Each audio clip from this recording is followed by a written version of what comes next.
Peace everyone, Unmask Art here. Welcome back to another live critique session. Have a lot of really lovely artwork to look at today, so let's just jump right into it. All right, let me see here. Sorry about that. I had a program crash on me, and I need to get YouTube chat back. So let me just do that really quick. I don't know why that's there.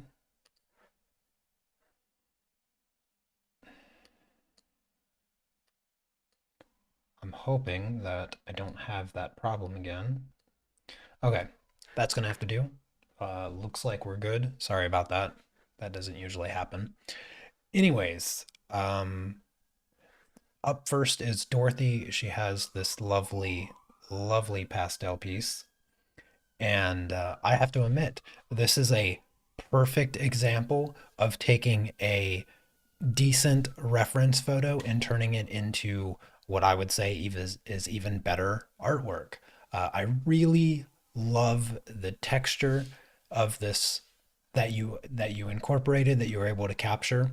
The reference photo looks low quality in terms of like pixels, and then your artwork looks like you took it and made it high definition. So that's always a positive note. The other thing, I like the subtle color changes that you have here with the wheel and the wreath. So if I just grab a brush really quick. So the color changes of this and this in the reference photo, you can see that they're more rusty looking. They're like a darker brown, and they sort of blend right the into the background.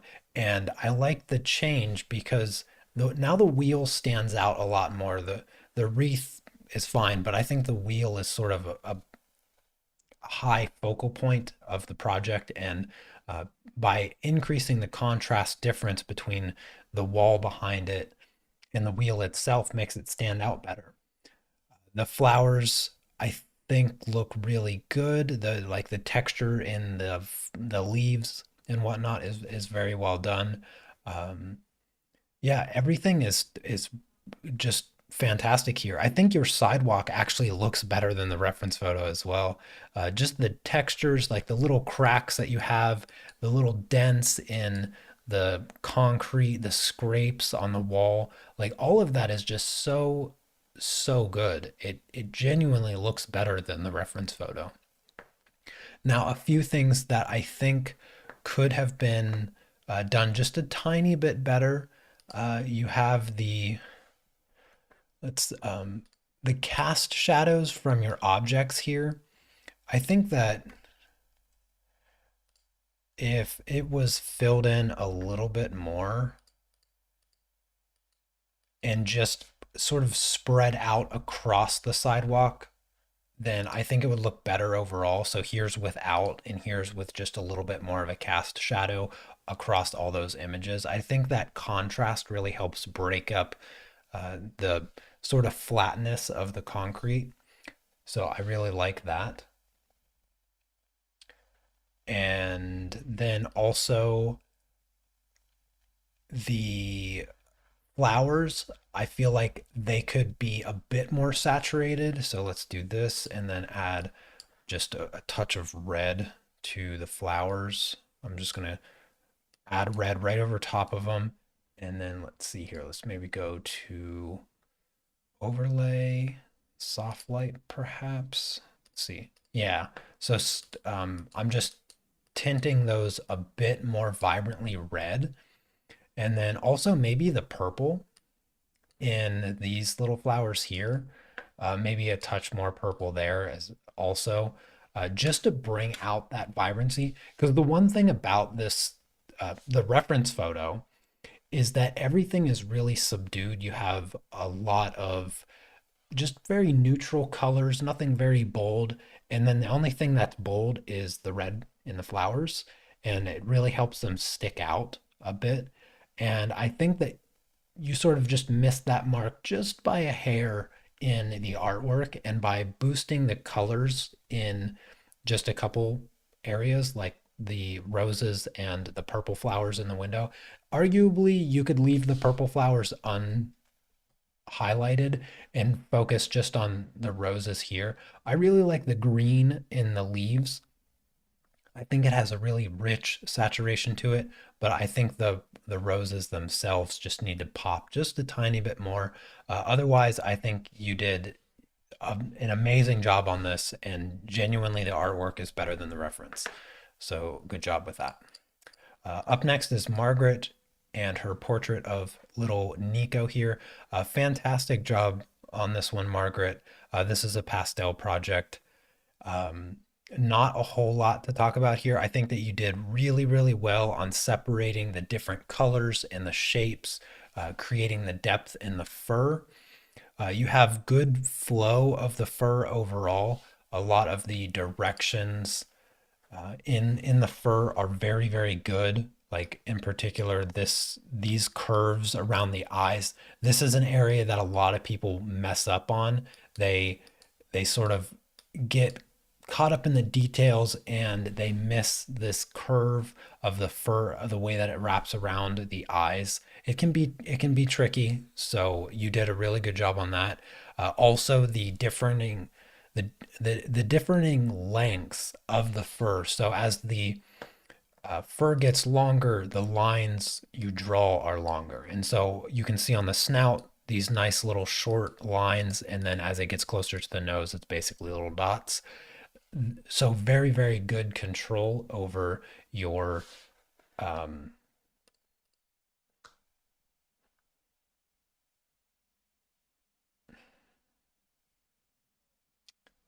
oh goodness.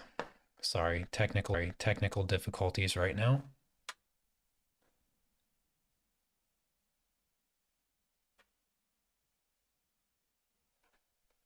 Didn't mean to do that.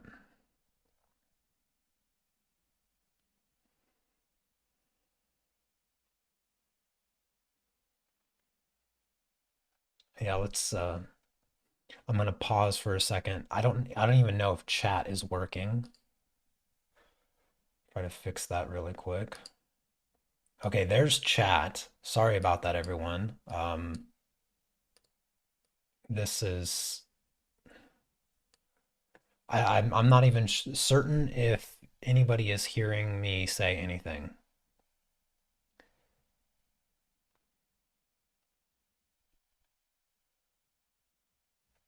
OBS is telling me that it's messing up and I'm not uploading.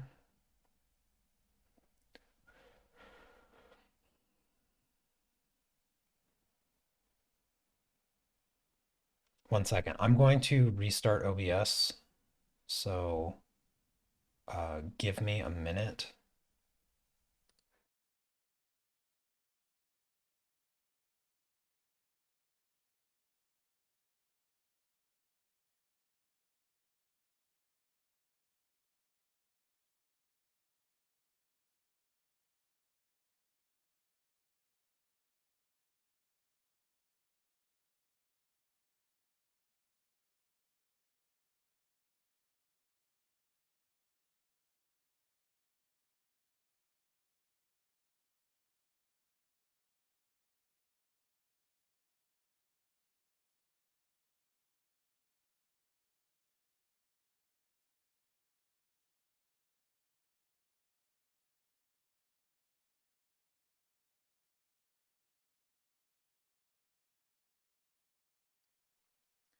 Okay, I think maybe I'm back.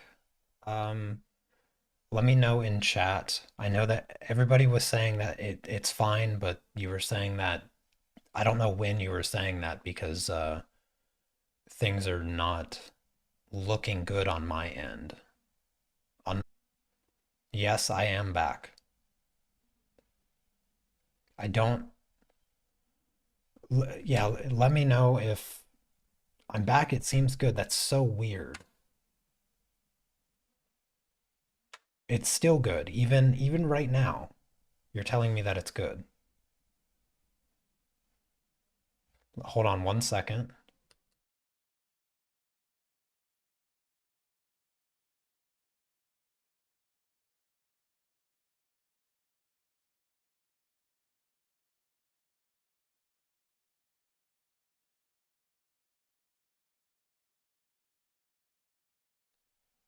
Okay. All right. I'm gonna go with that it's working, I guess. Um, Even though I'm just going to ignore OBS. So, uh, just if anything seems to be off in the live stream, let me know in chat, and I'll try to solve it. Because what I'm seeing is that I'm not uploading, which is very strange. But I'll continue. Anyways, Margaret, you did, yeah, you did really really well with this. The control of the line and the direction, the colors are really well done. Where I think the only improvement that needs to take place is just the precision of the shapes. So some of the dark shapes are a little bit distorted from what they are in the reference photo. And this is something that is just going to take time and practice when dealing with subjects like this. Uh, this type of fur is one of the more complex and difficult fur types to deal with because it's a bit wavy. You have hair crossing over other hair, and so you don't get the smooth, easy identifiable shapes that you generally would get with like straight hair or straight fur, and so that does add a level of complexity to it. The other thing where you could make some subtle improvements is just the additional texture in some of the areas. At if you look at like these areas here and maybe a little bit of this area here, this side area, this part of like the chest, there's some texture, but there's not quite enough subtle texture to really be read as fur. Also, like the darker section here and here and here, these areas they just lack a little bit of that subtle fur texture. It's not it just makes the fur look a little bit softer, and that's not a problem inherently. It's just something that I want to make note of, just in case you want to go with a little bit more realism. To approach realism. All right, so now it's timing out and you can't hear me. No, nobody else has said anything. So I'll pause for a moment just for anybody else to also say that.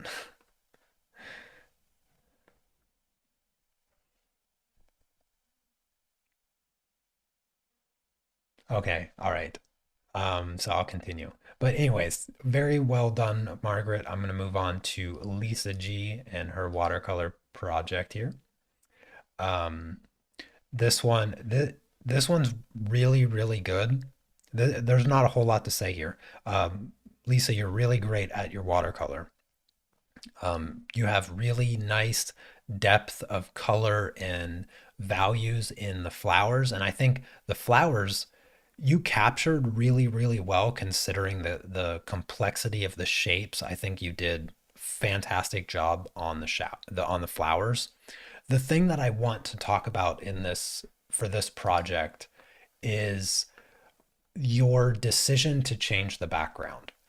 If you look at the reference photo, one of the things that you'll notice right away is that this flower is sort of the most captivating flower. The reason that flower is so captivating is that it stands out against this really dark background. So it has the most contrast in comparison to the other flowers. This is pretty dark, but the difference between this area and the flower is not nearly as stark as this area and this flower. And so uh, we call that positive and negative space. And the really dynamic contrast between the background and that top flower is what makes it stand out so much. It's that really, really that difference between the values. With your rendition, you went with a lighter background, and that's not inherently a poor choice. Um, it's that you have to take note of the change in value. So when you when you change the value of the background, you change that contrast, and you have to ask yourself, does that change in contrast um, Margaret, maybe try refreshing the page. I don't know. I'm sorry. This thing with OBS right now is driving me absolutely nuts, but I'm hoping that it's not unbearable. Uh, so yes, that change in contrast, you have to ask yourself whether or not it's a positive change or a negative change. In this case, I think it's overall a negative change because you introduced you introduced not only a lighter value, but also more saturation. Um, and we all know there's the three types of contrast. We have texture contrast, saturational contrast, and value contrast. So you've removed the value contrast because the value of the flowers match the values in the background. And so you sort of removed that contrast type. And that makes the background sort of overpower the flower a little bit. They're sort of on the same plane. It doesn't feel as much like a background. Oh, hey there, Chrissy. Um, hope you're doing good. So the other one is the texture contrast, and you've added texture to the background, which again, that texture is competing with the texture in the flower. Now the flower still has much more texture, but why make that textural change to compete with the flower? Now the flower doesn't stand out as much texturally. And then of course there's the saturational contrast. You've added these blues and these oranges to the background. They're not really, really saturated, but they're far more saturated than the original background. And again, uh, they are competing with the saturations in the flower. So what I would recommend is um, either stick closer to the original with the background and allow the bright colors and the brighter values of the flowers to pop out more against a darker background. Perhaps you wanted to change the time of day or the environment that the flower was, and that's why you chose to do like these warmer, lighter tones in the background. But if you wanted to do that, then I would have used much more subdued colors. That way the flower still stands out saturationally. And then I would have also made the background as soft as possible so that it doesn't compete with it texturally as well. But it's still a very lovely piece, and I like the colors a lot. Up next is Melanie. She did the very difficult colored pencil project of Thor. I have a few of these, I think three.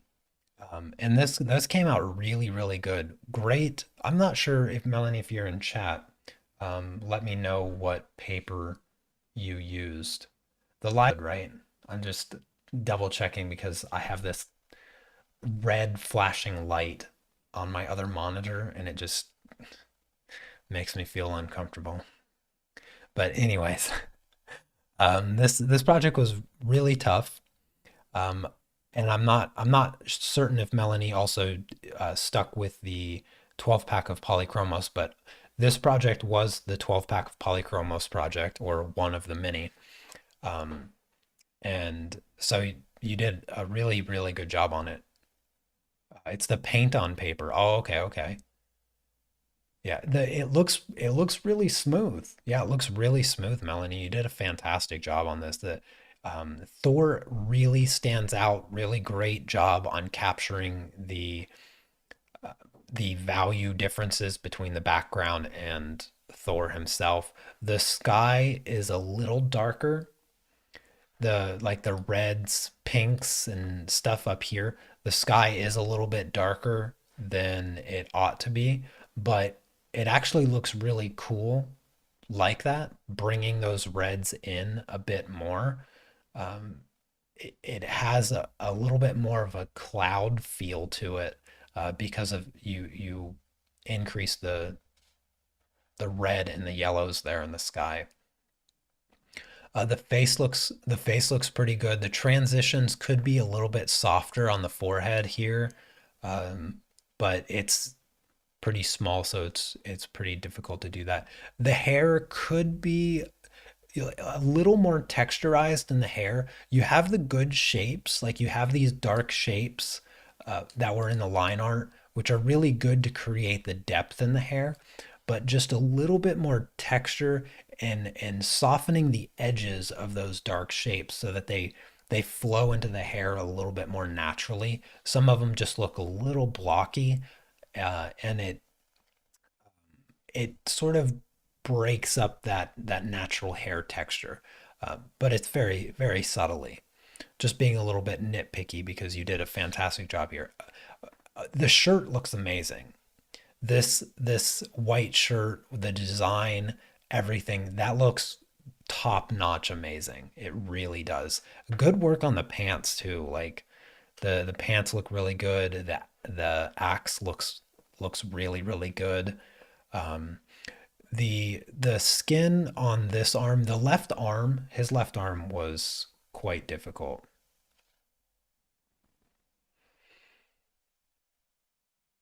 Okay, Linda, thank you for that. Um, yeah, the left arm's really difficult. I think the values in the shadow areas need to be just a touch darker, but otherwise just amazing.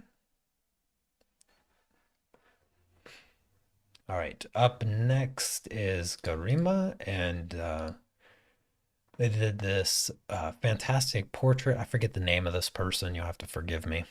I'm pretty sure it's like K-pop, and I don't listen to much K-pop. Um, a little bit, tiny bit, like Girls' Generation, I think is about the only K-pop group that I have listened to, but I'm more of a J-pop. So, um, anyways, this is a really good portrait. The lighting is fantastic. The smoothness, the details, very good. The hair texture looks really really good. The hair texture looks fantastic. The chain necklace looks amazing. I can see it looks like you used a gel pen to add those little sparkly highlights that really make it glow. Great overall contrast between the dark colors. It looks like the shirt is blue, so I like that little touch of like gray and blue. Um, I think maybe on the skin looks like it needs a little bit of saturation, like throughout the cheek here, maybe in the forehead, maybe a bit of ninja purple actually. Let me just grab um, some ninja purple. So something around here, and I'm just going to add a little bit of Ninja Purple to these areas that I'm talking about. So like in the cheek, Ninja Purple really is like a clay rose color. So it's gray that leans towards purple.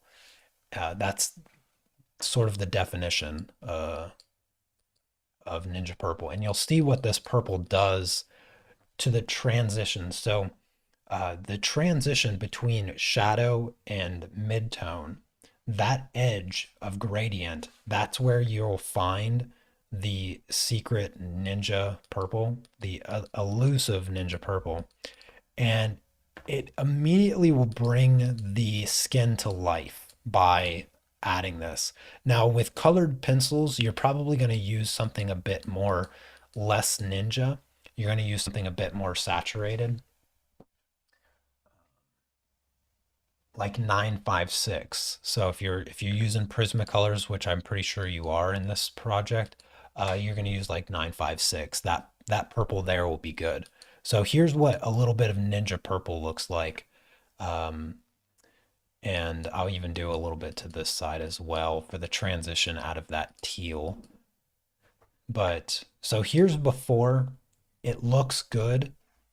It's a solid A. With the addition of Ninja Purple, do you see the way it adds more life to the skin? Just those subtle changes make the most difference when it comes to skin.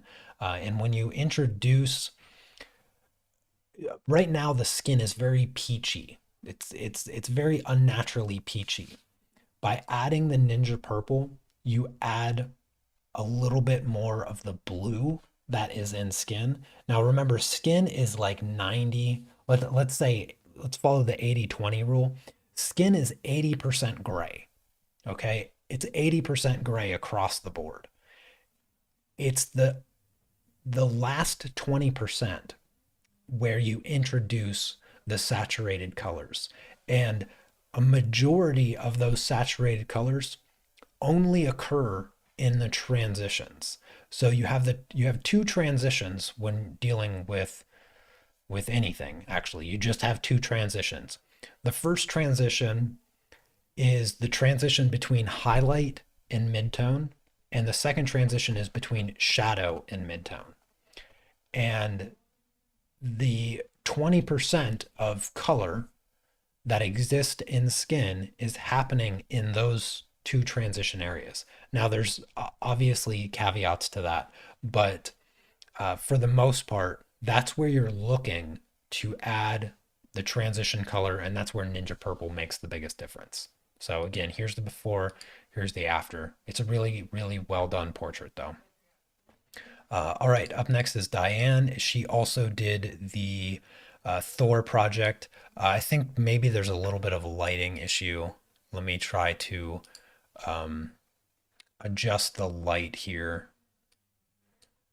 and just correct for exposure and white balance. Okay. I just maybe she just went this dark. Maybe she just went this dark. I just feel like it's maybe it's the photograph, but yeah, that I think that's a little bit closer to reality there. I love that you braved it out and you really, really went dark here. I think my favorite part is his right arm over here in the values over here just look fantastic. The separation of the shadows and the light along this edge here. Let me fix my brush a little bit. So this edge where the light is just hitting his bicep and his forearm here looks really, really good because of how dark his bicep is. That transition looks really good. I love how dark the pants are. Honestly, I think that you did the pants better than every single person, including myself. I think your pants on him just look fantastic. They're super dark. They have that rich blue, that jean texture. All of the folds and creases look natural and just great. I think the only part where the pants sort of don't quite get correct is where the light is hitting on this side, which even I found that to be very difficult to make that transition look natural in the drawing. It was so difficult. Um, Maybe just like a touch of orange, which is also very hard to do because we have blue and orange. And as we know, blue and orange are complements. So you get a brown, which you don't really want. But um, even just like a little bit of a lighter gray, I think would have helped the pants just look like his thigh is being hit by light. But they still look great. I mean, uh, arguably, you could even just ignore everything that I just said about them. The axe looks great. I love this texture here. The texture looks fantastic. I think the highlight here on the side and perhaps even here needs to be a bit more vibrant with some yellow and brighter with some white, possibly. The hair looks fantastic. This is a really good example. Who was it? Melanie, of the hair. So the hair difference here. You can see how the hard shapes that you have the good shapes, but Diane shows what breaking those shapes up with a little bit of texture goes a long way and just making the hair look a little bit more natural. Also, the flyaways, you can see the difference in her flyaways. She has a little bit more detail in the flyaways, whereas yours feels a little bit more cut out. So you definitely want to incorporate some of those finer lines, a little bit messy around the edges, just to make it look more like hair. Um,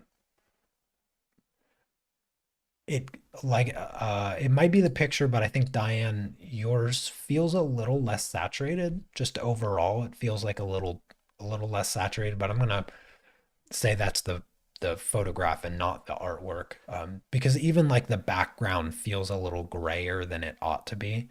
And I'm guessing that it's just the photograph. I'm gonna artificially increase the saturation really quick just to see, because if it's not the photo, then it could be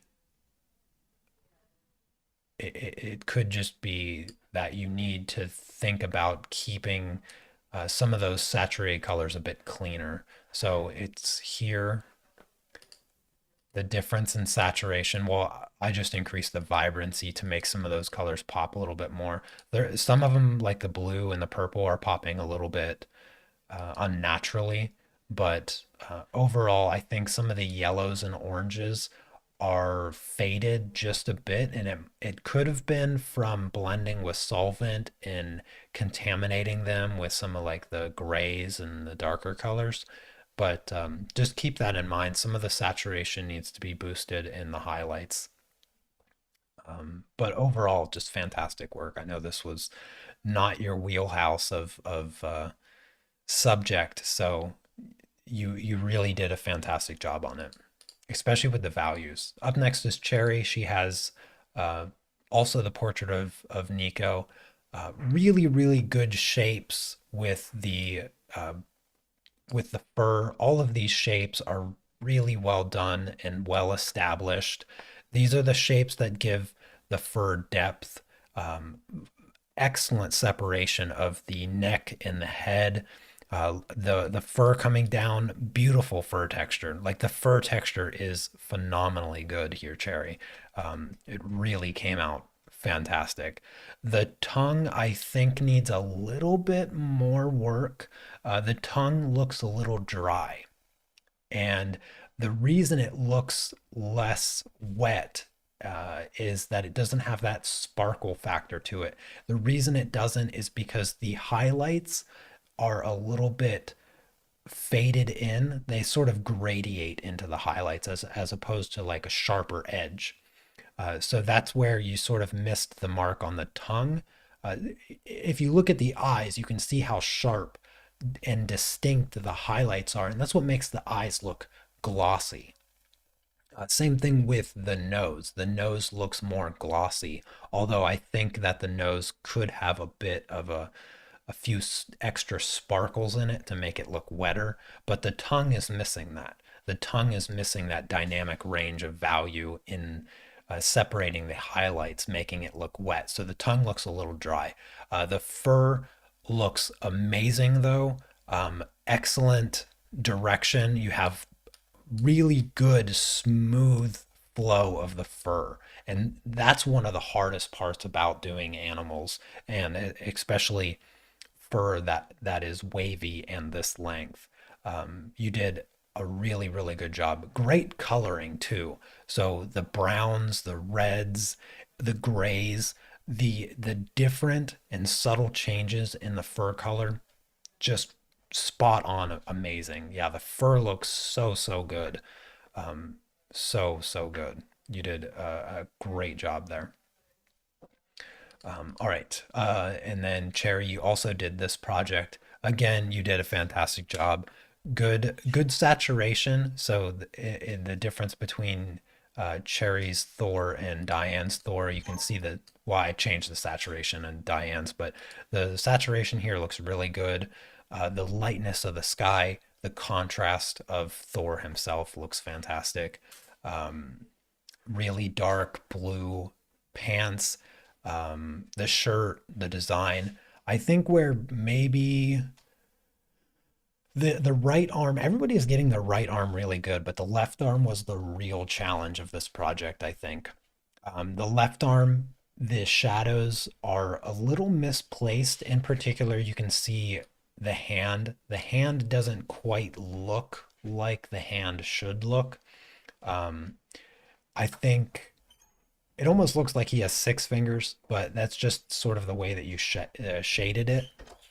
And that's the hardest part of this project by far, I think, was the left arm. The left arm was tricky because the lighting was tricky, the musculature, the anatomy, and you have a fully formed human hand, which is like the hardest thing on the planet to draw, especially color.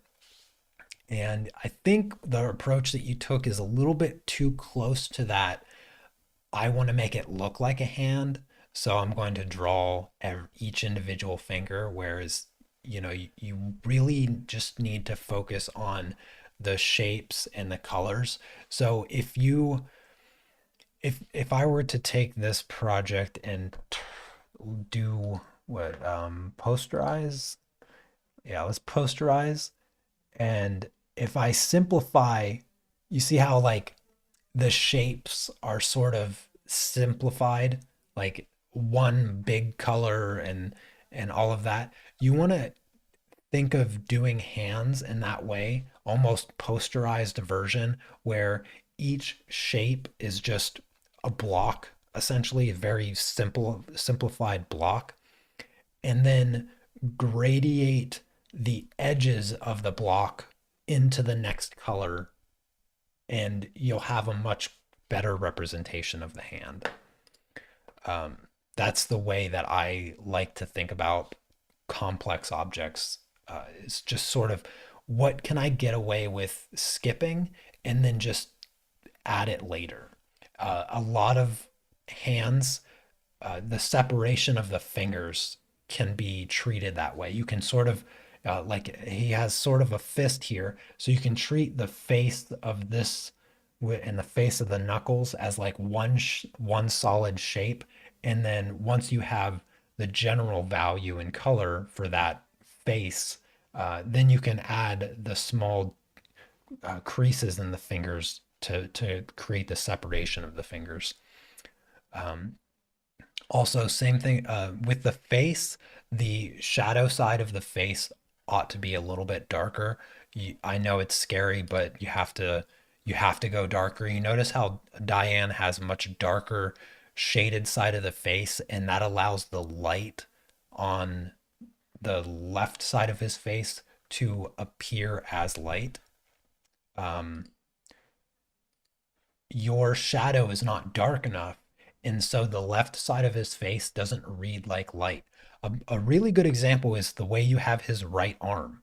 You see how his right bicep is like super dark? And then this bright yellow orange of the edge, it reads as light. And it reads as light because of that difference in value. Same thing with his left arm. It needs to have that separation to create the illusion of light.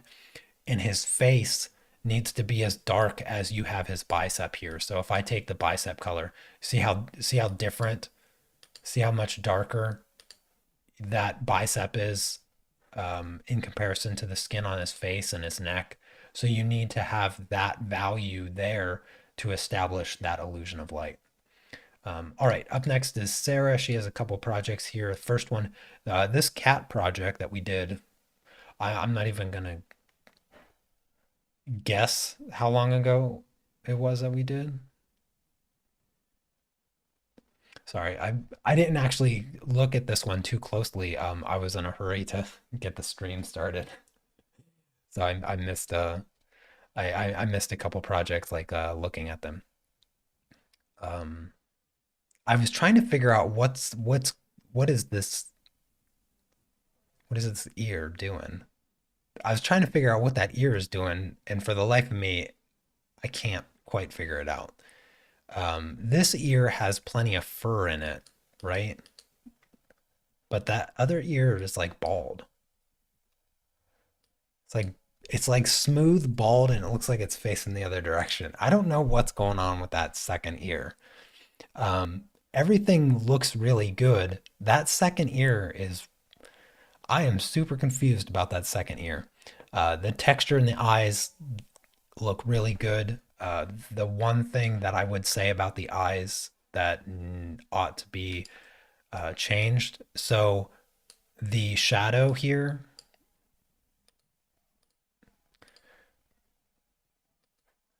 maybe not overlay. Let's go with multiply. And so if you do, no, multiply is not working. Let's go with soft light. Yeah. Um, you see the difference? It's subtle, but it gives the eye more of a spherical look to it. The top part needs to be shaded darker than the middle part.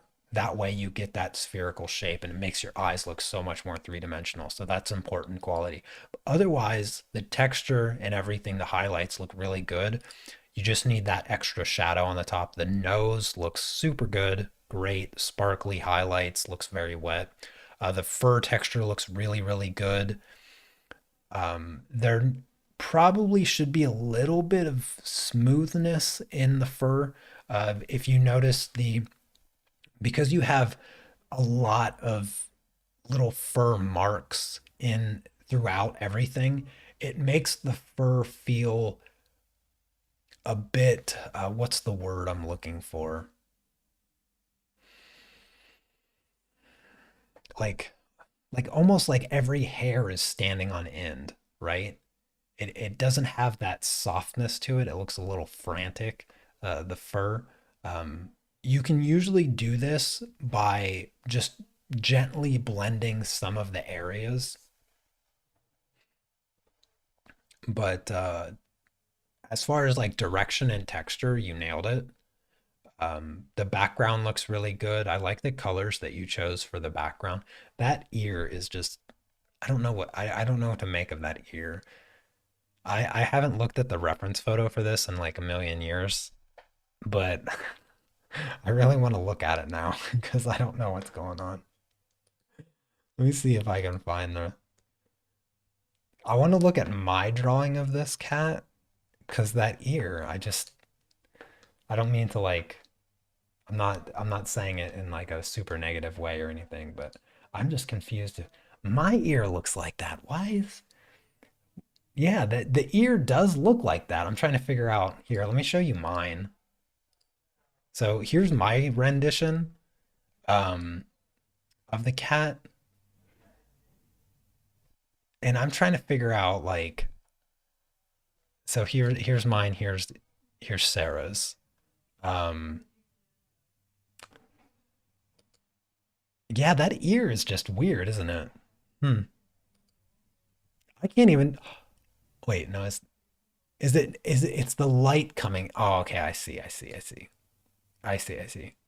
Yeah, so it's facing the correct way, but the light is shining through and that's what it is. It just looked so off for some reason. You know what it is? It's the rim light. So this is pure white that wraps around because the light is coming from this direction. So that's what I was missing. So see the rim light on the chin and the ear?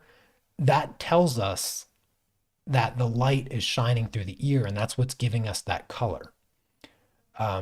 Your rim light on the ear and around the face, and especially the chin, isn't bright enough in contrast to the rest of the fur.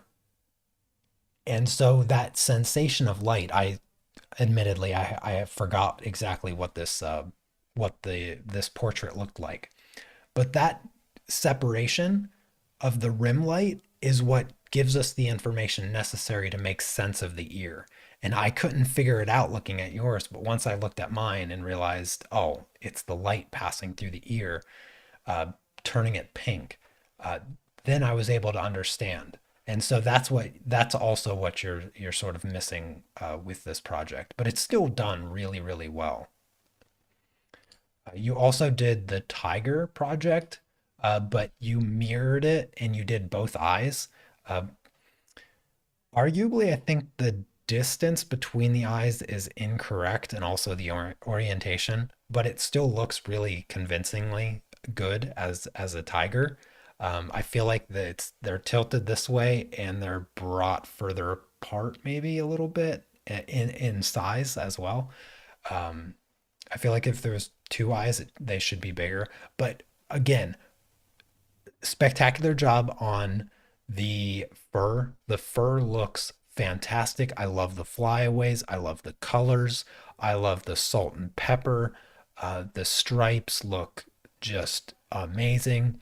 Again, with the eyes, make sure you take that. Let's just take this color. I'll darken it a little bit, add some saturation. Oops, that's not what I want to do. What is happening? There we go. Let's just darken this part of the eye. And then I think maybe soft light was the one that worked. Hard light, soft light, overlay. Yeah, let's go with overlay. That even over top of those light colors, I can't quite get the shadow. Let's just do black. So we need that spherical look. Let's see what's. Yeah, we need that spherical look. I'm trying not to cover up the highlights, but it's not working. So that spherical look, we need that shadow on the top of the eye to really make the eyes three-dimensional. But everything else is really just fantastic. All right, up next is Linda. She has a couple projects here. She did the water drops. Now, the water drops was a really short, quick, fast project. And oh, the tiger was not from the portrait. Okay. Or from the project. It was a different photo. Um, it almost looks the same.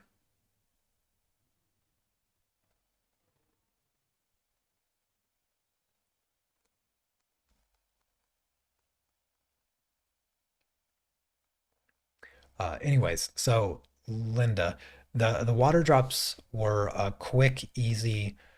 It was supposed to be easy project to pass the time. No joke. It was like I needed a colored pencil project, but I didn't have time to do something very complex. I can't remember why. But the skills that you use in the more difficult projects and the projects that take longer, I would have expected more time and effort to create very smooth gradients and very soft cast shadows. Um, they look really good, but if I were to like smooth out some of the texture as though you added more, I can do it artificially a little bit.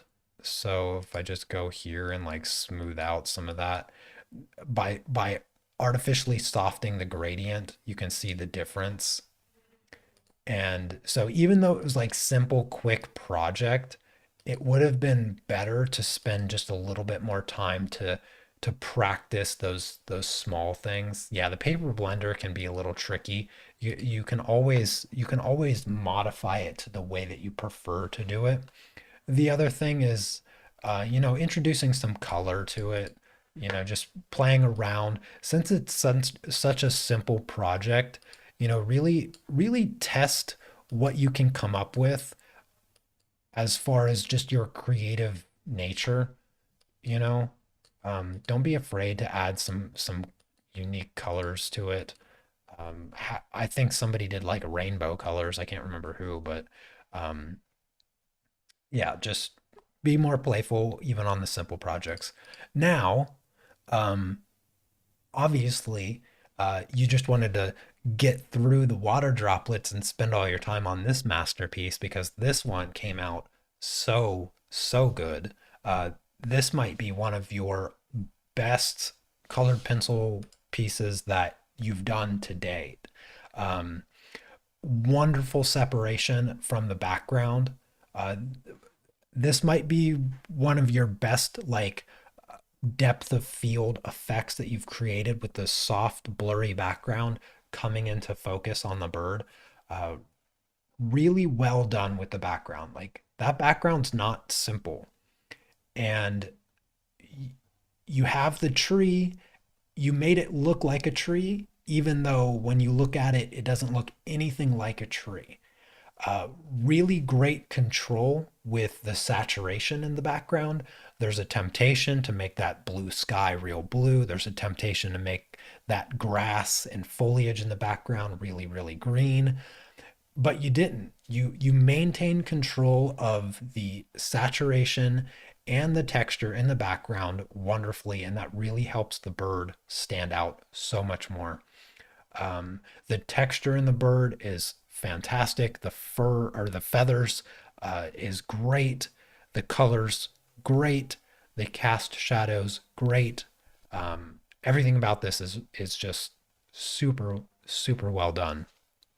I think maybe on the beak there's a lack of color on the beak just a bit. If I zoom in on the beak here, I would have liked to see maybe a touch of blue, like separating the highlights and the really dark parts. See what the blue does? The blue brings the beak to life, just like skin. This highlight, I feel like could be a bit sharper. If this highlight was sharper, then it really makes the beak look shiny and hard. It's sort of like metal almost. You want that sharpness so that it looks um, hard. Smooth surfaces have hard edges on shadow on highlights. So here's the before and after. See how I grabbed that blue from the sky, by the way, because the blue from the sky should be reflecting in this picture. And I think you sent this picture in a reference photo. Yeah, I got it right here. Let's see. I did not look at the reference photo. I did not look at the reference photo. That is a really big picture. But let's see. Make did I make the right choice in grabbing the sky? So let's grab the color, right? It's sort of gray, right? Let me so here's the color in the reference photo right next to the highlight. And here's what I did. So I don't have the right value, but you see how much closer it is. So if I take this, here's yours. You see how much more blue exists in that beak? It's because it's reflecting the sky.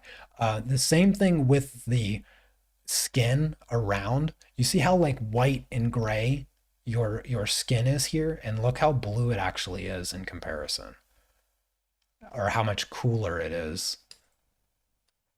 Oops, that is wrong. Let me try to get. There we go. So you see, it leans more towards the blue side of grays, whereas yours is actually kind of warmer. Yours is much warmer. So you have more French gray in the skin around the eye and the beak, whereas the skin is actually a cooler color because it's reflecting the sky. Um, but yeah, it's still really well done for sure. You also did this portrait, and I this was like what the third time that you worked on this portrait. You did much, much, much better this time around on the portrait. I think that for the likeness part of it, you got the likeness much closer than the first rendition of this portrait. But again, we see the fear when working with people's faces. So anytime we're dealing with like values, oops, that's not your, there you go. Anytime we're dealing with different values with objects that, we're not trying to capture a likeness, like, I don't remember the name of this, the type of this bird or whatever, but we're not trying to differentiate this bird from any other bird of the same kind, right? Like we see 10 of these types of birds sitting on a branch. We wouldn't be able to identify which one is which if they had names or whatever. Because to us, they just all look the same with maybe very subtle differences. But when it comes to people, especially people that we are intimately familiar with, we see we see them as they are, and capturing their likeness is so difficult to do. And the thing that, so at this point, Linda, and you have your monthly mastery here, which looks amazing, by the way. And I'll talk about the monthly masteries in a minute. So everything that we've done in the monthly masteries, because you've done all the monthly masteries, you continue to do a really good job on the monthly masteries. The thing about the monthly masteries is that I don't give you an option on what you do with it. You have to separate light from dark, and with the dark values up until this month, you could only use grays. You didn't have no color to work with, and you had to use a step value system from 0 to 2, and they had to be dark, and they had to be darker than your lights, period. There was no other option. It had to be darker than the lights. What that tells you, and hopefully what that teaches you, is that you must maintain that in order to create light. Because as we see in the monthly masteries, we're creating light, gradually getting more and gradually getting closer and closer to real light. As this month is the first month with the monthly masteries that we have all color. So now it's all color. You no longer have to use just gray in your shadows. It's all color from here on out, but you still have to maintain that clear separation of light and shadow. And here you don't. But why not? The rules still apply. You must separate light from shadow, and you don't. And that's the biggest thing holding you back in your portrait. If you just separate the light and shadow. So I will freehand this a little bit. So let's take the shadow shape of the face, sort of like this.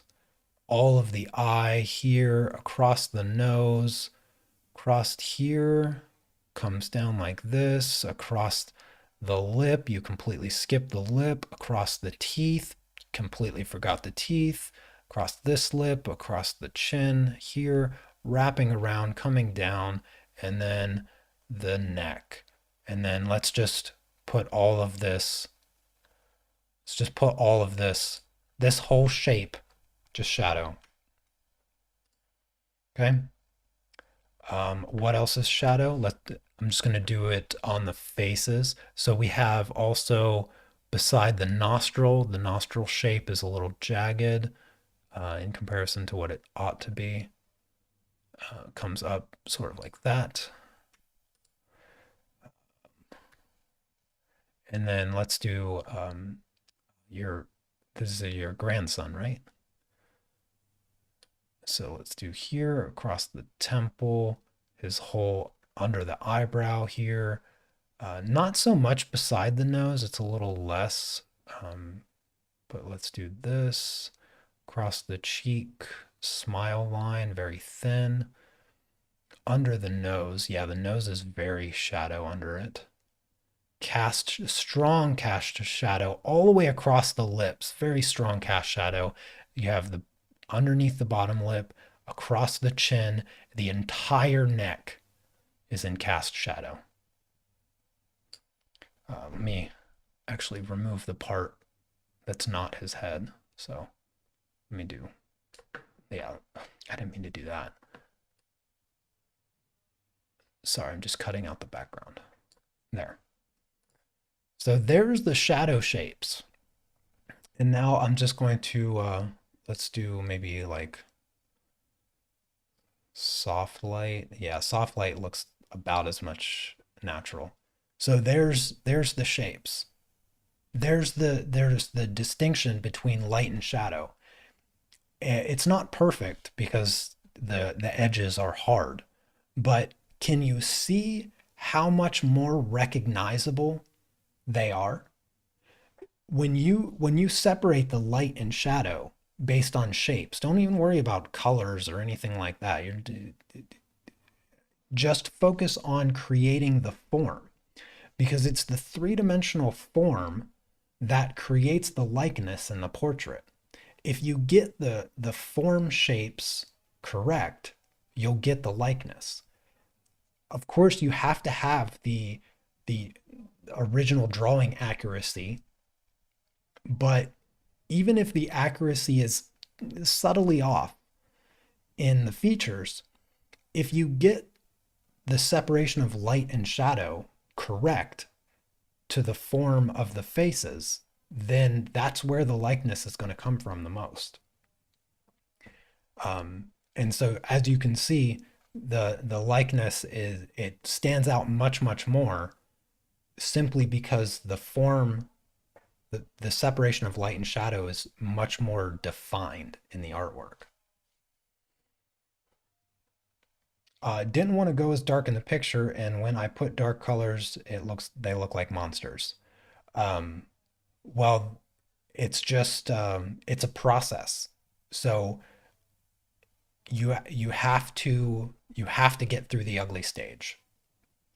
Um, and the way that you can do it, if you look at the way that we're doing the portrait right now, the colored pencil portrait right now, notice how I started with the eyes, then I worked up to the forehead, and I'm maximizing the value changes in each section. I'm not trying to do the whole face all at once. To me, it sort of looks like you're trying to do the whole face at once in this drawing here.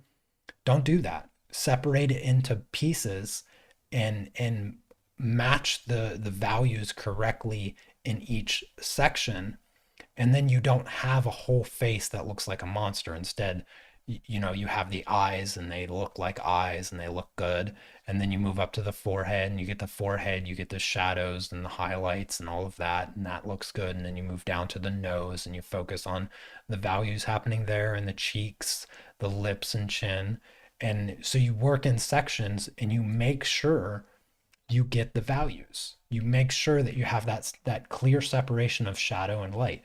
A really good example of this is when we did the portrait of the little girl smiling with like the red and green or whatever. She looked like a monster in the beginning, but as we filled in more by maintaining the light, we were able to capture her likeness. So the same things here. All right, this one,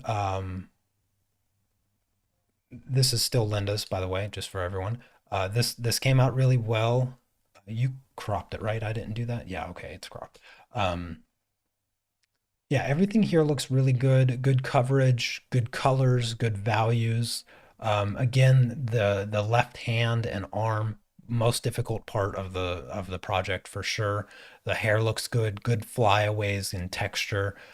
I think the skin needs to be darker a little bit on the face for the same reason. Um, Separating the light from the shadow a bit more distinctly, just so that the light on the face reads more as a light, similar to how you have on the arm here. The bicep is a bit darker. So yeah, the bicep's a bit darker. So the face ought to be a little bit darker here. These values should be about the same. You have pretty good dark value running through here on the arm, but the musculature is a little off. Um, the vein running through is a bit too well defined, in that the separation of the shadow and light is not quite where you want it, just because of the value changes. But otherwise, it looks really good. I'm just going to move on to the last three monthly masteries. So Linda, the three monthly masteries I have Linda, Diane, Sherry. Hopefully I didn't miss anybody. Linda, this is really, really well done on the monthly mastery. Um, the light is perfect. The gradients are perfect. The coverage, the colors look very, very accurate. The blending between the shadows, or the form shadows, the gradients on the two cylinders look really well done. The colors, yeah, the colors look very spot on. Well, done on the colors for sure. And then Diane, I'm not 100% sure why this this shape here exists. It should look more like Linda's, because all of this, oops, all of this is light. The tabletop is all light, in the way that you have it here looks more like it's shadow for some reason. That's not the way that it is. Um, so the table, the lightest part of the table, or the general lightness of the table, should be the color of the table. You can have some gradient, but only the gradient between the shadow and the light. And so the whole table is in light, and it should be treated as such. But again, the gradients look really good. The colors look spot on. This looks pretty close to the color. That purple, you could have a little bit of color here the way Linda has it. Um, you can have, yes, that purple as it goes towards the light, because it's not technically in light totally, the edge, but it's close enough. It's a little tricky. And then the last one is cherry. Uh, Cherry, yours looks pretty good too. You could do it smaller, so you could cut it off here. You can, and that way you can focus on really covering the paper. The value on this cylinder here, it's not dark enough, because this color here is a light. This color here is a shadow. And as you can see, the values just are not quite distinct enough. Um, and this doesn't read. So here's that, and here's that. It doesn't read as light and shadow, especially if you turn it black and white. You can't really see the form of this cylinder. If I were to hypothetically just block off the dimensions, this is not read or visualized as a cylinder, because the value on the right and the value on the left, they're too close to one another, and so it doesn't create that form shadow that we need. But otherwise, the colors look very, very close. This yellow does seem like a little saturated.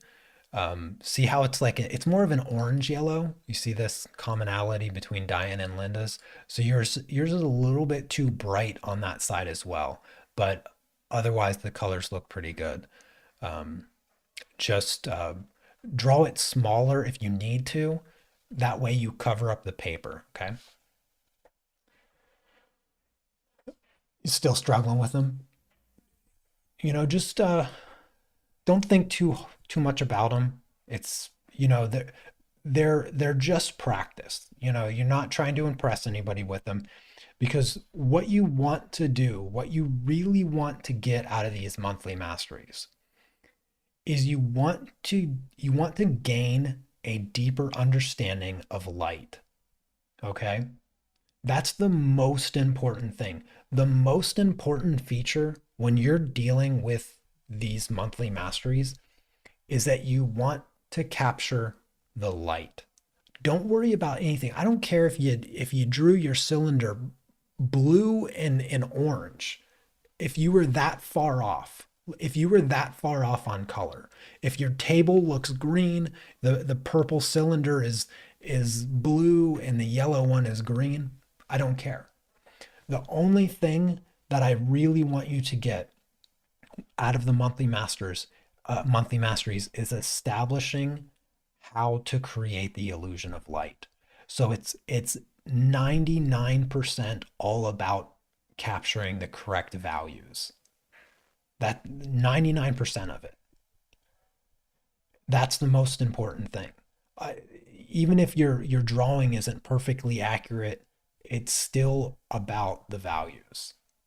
So just make that your priority with the monthly masteries. The other priority, the second priority is precision.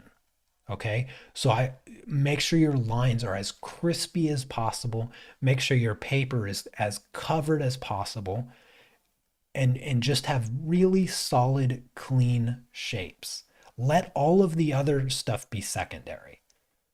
So it's capturing light and precision because that's what you want to practice. You want to practice your precision in values and your precision in movement. So your lines and your coverage. Though that's the purpose of the monthly mastery because it's those two skills that will really give you the ability to do anything. It will give you the ability to draw and color anything you want if you just master those two things. And it's easier said than done. Precision is probably the easier of the two, but capturing the values, that one's the one that a lot of people struggle with. Even when you're aware of it, even when you're aware that you have to capture the values properly, it's difficult. So just on this month's monthly mastery, when you're working on it, just keep repeating to yourself, get the values. Just get the values. Values, values, values, values. Just keep repeating that the entire time you work on it.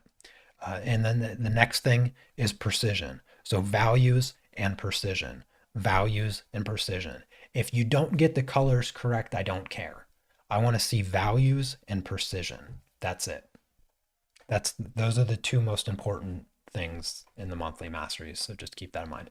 And with that said, that is it for today. I apologize for the technical difficulties. I don't know what's going on, but it seems to have solved itself.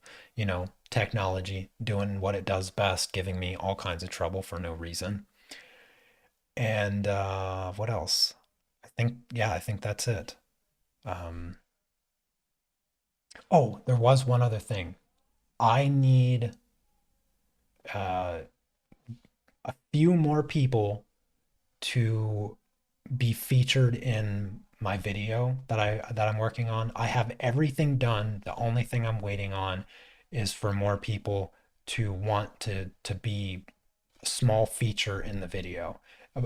All it is, it's nothing more than a YouTube comment, like what you're posting in chat right now. So if you want to do that, if you're on Facebook, message me on Facebook. If you're in Discord, message me in Discord. All I need is 18 words or less of your experience with the art club. That's all that I need. How you feel about the art club in 18 words or less, and I will feature that comment in my video. And the video will be out next week, probably Tuesday or Wednesday, just depending. I'm going to do some research on when the best time will be, but probably Tuesday or Wednesday. That's when the video will come out. I'm super, super excited about it.